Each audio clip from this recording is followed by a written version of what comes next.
There are moments in history that do not announce themselves with thunder or fire, moments that arrive quietly, clothed in dust and humility, walking barefoot through the noise of ordinary life, unnoticed by the powerful and misunderstood by the proud. This story begins in such a moment, not in a palace or temple, not under banners or crowns, but on a narrow road where the poor walked and the forgotten waited. It begins with a man whose face carried no sign of greatness by the world's standards, whose clothes were worn by travel and sun, whose hands were rough not from ruling but from serving.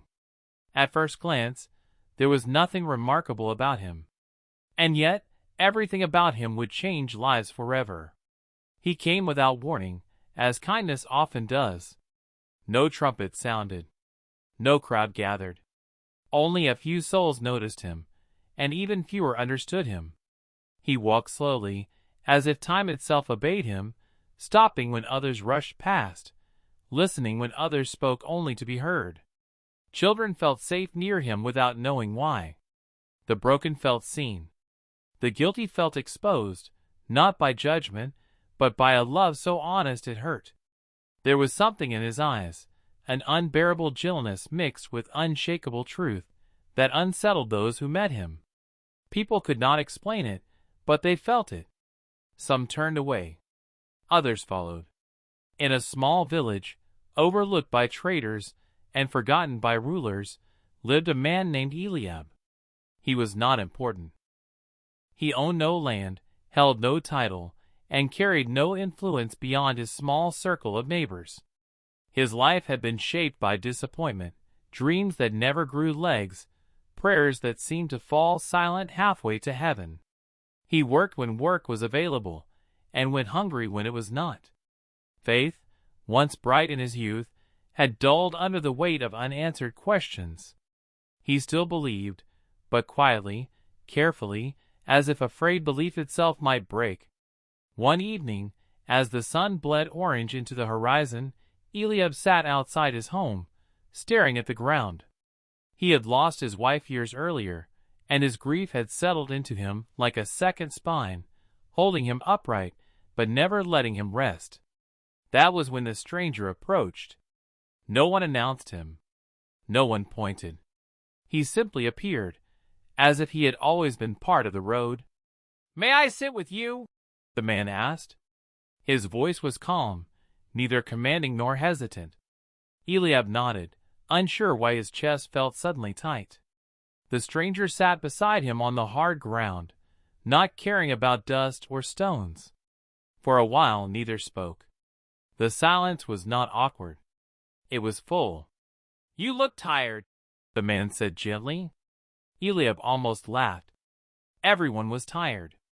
But something about the way the words were spoken made his eyes burn. "I am," he admitted. "Not just in body." The stranger nodded, as if he already knew. "There are many kinds of tiredness," he said.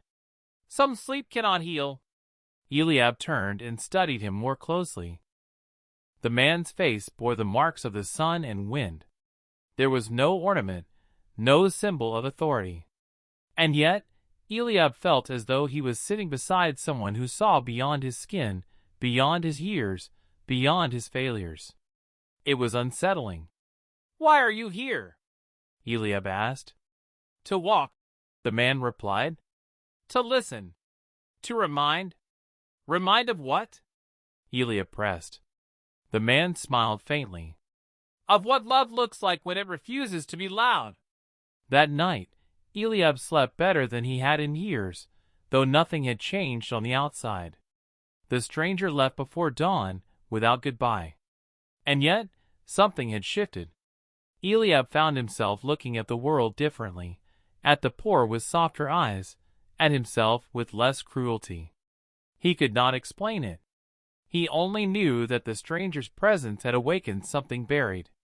Words spread slowly, not through proclamations, but through whispers. A man who healed without touching. A man who spoke truth without fear.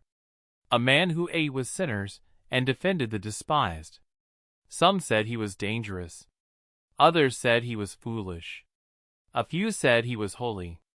Everyone had an opinion, but no one could deny that wherever he went, something changed. In the marketplace, he overturned no tables, yet the greedy felt exposed. In the synagogues, he quoted no new laws, yet the rigid felt threatened.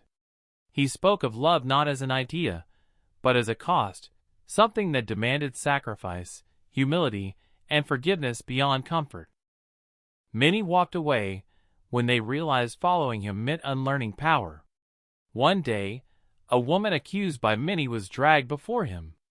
Stones were already warm in the hands of her accusers. They demanded judgment. He bent down, tracing something in the dust, as if the chaos around him did not control him.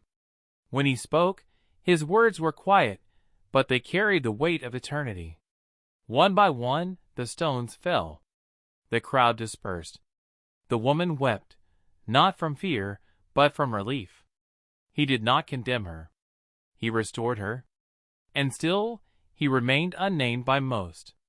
To them, he was just a humble man. Eliab saw him again months later, standing at the edge of a crowd, listening to the man speak of mercy as if it were the most natural thing in the world. The stranger's voice carried across the people without shouting. "Blessed are the gentle," he said, "for they shall inherit the earth." Eliab felt tears slip down his face. No one had ever called gentleness powerful before. As opposition grew, so did misunderstanding. Those in authority feared him not because he raised armies, but because he raised conscience. He threatened systems simply by loving those they ignored. He refused crowns. He rejected violence. He spoke of a kingdom not built by swords, but by hearts transformed from the inside out. Some followed him hoping for miracles. Others stayed for the bread. A few remained because they had nowhere else to go, because once you have seen love embodied, nothing else satisfies. Still, most did not understand him. They wanted a savior who would conquer, not one who would kneel and wash feet. As days passed, the road grew heavier. Betrayal loomed. The air thickened with tension. The humble man walked forward anyway, knowing where the path led. His face held sorrow, but also resolve. Love had chosen its cost. And those who truly saw him began to whisper, not as a claim, but as a realization dawning slowly, painfully, beautifully in their souls. There is no doubt. That humble man was Jesus. The closer he walked toward Jerusalem, the quieter he became. Not because fear had found him, but because love was concentrating itself into something almost unbearable. Those who walked beside him noticed the change. His steps were steady, yet every one of them seemed to carry the weight of 1,000 unseen sorrows. He still healed. He still taught. He still smiled at children. But there was a gravity in his silence now, as if eternity itself was leaning in to listen. Eliab followed from a distance. He did not call himself a disciple. He did not feel worthy of the name. Yet something stronger than loyalty kept pulling him forward. He watched the humble man speak to crowds who praised him one moment and questioned him the next. He watched leaders whisper behind closed doors, plotting not because they understood him, but because they could not control him. The irony was cruel. The one who threatened no one was considered the greatest threat of all. That night, the air felt heavy with betrayal. One of his own, someone who had eaten with him, laughed with him, witnessed mercy firsthand, slipped away into the dark. Coins exchanged hands. Truth was sold cheaply. Love, once again, was misunderstood as weakness. When they came for him, it was not with honor, but with torches and noise, as if violence could justify itself by volume. He did not run. He did not resist. He stood there, calm in the chaos, and when a blade was drawn in his defense, he stopped it. Even now, he chose peace over survival. Eliab watched from the shadows as the humble man was dragged before authorities, who asked questions they had already decided answers for. Lies piled upon lies, each accusation thinner than the last, yet loud enough to drown out truth. He was mocked, struck, spat upon. The hands that had healed were bound. The mouth that had spoken life was silenced by force. And still, there was no hatred in his eyes.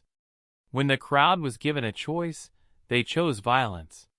They always had. They always would. The humble man stood alone as shouts filled the air, demanding his death. Eliab felt something tear inside him. This was not justice. This was fear wearing the mask of righteousness. They placed the cross on his shoulders, rough and splintered, heavier than which should ever be. Every step he took carved pain into his body, yet he moved forward, not for himself, but for those who would never thank him, never acknowledge him, never even know his name.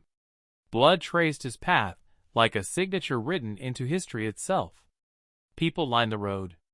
Some wept, some mocked, some watched with detached curiosity, as if suffering were entertainment. He fell, and the earth seemed to groan beneath him. He rose again, because love does not know how to quit. At the place of execution, the sky darkened, as if creation itself could not bear to look. Nails were driven through flesh that had never raised itself in violence. The sound echoed, sharp, final, irreversible. Eliab turned away, unable to watch, yet unable to leave. When the cross was lifted, the humble man hung between heaven and earth, rejected by both, belonging fully to neither in that moment. He spoke, not curses, but forgiveness.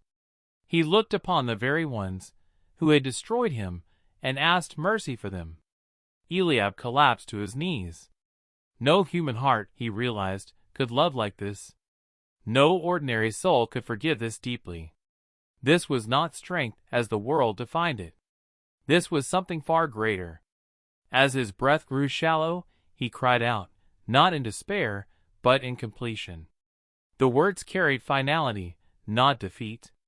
And then, with one last surrender, he was gone. The earth shook. Stones split. The silence afterward was louder than the crowd had ever been. Soldiers stood frozen.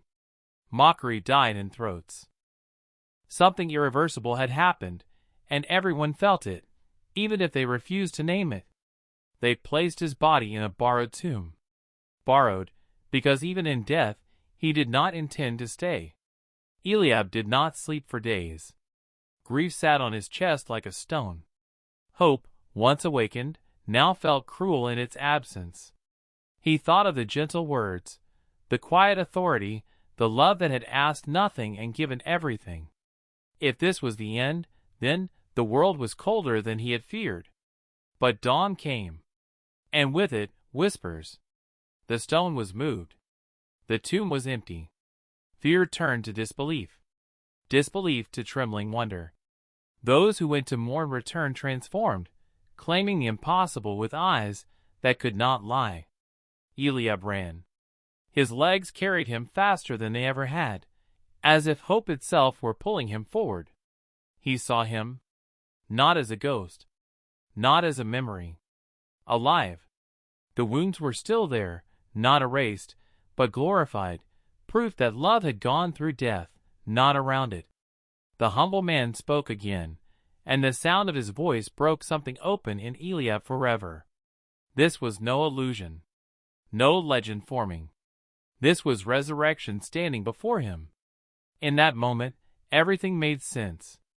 The humility, the suffering, the refusal of power, the cross. This was not weakness. This was God choosing love over force, mercy over domination, sacrifice over spectacle. This was divinity clothed in dust so humanity would not be afraid to approach. Eliab fell to the ground, not out of fear, but recognition. Tears streamed freely now, not of sorrow, but of awe. He finally understood what his heart had known all along, what words had failed to express, what history would wrestle with forever. There was no doubt. Not anymore. That humble man, who walked the roads without riches, who loved without limits, who forgave without condition, who died without resistance and rose without arrogance. That humble man was Jesus. And the world would never be the same again.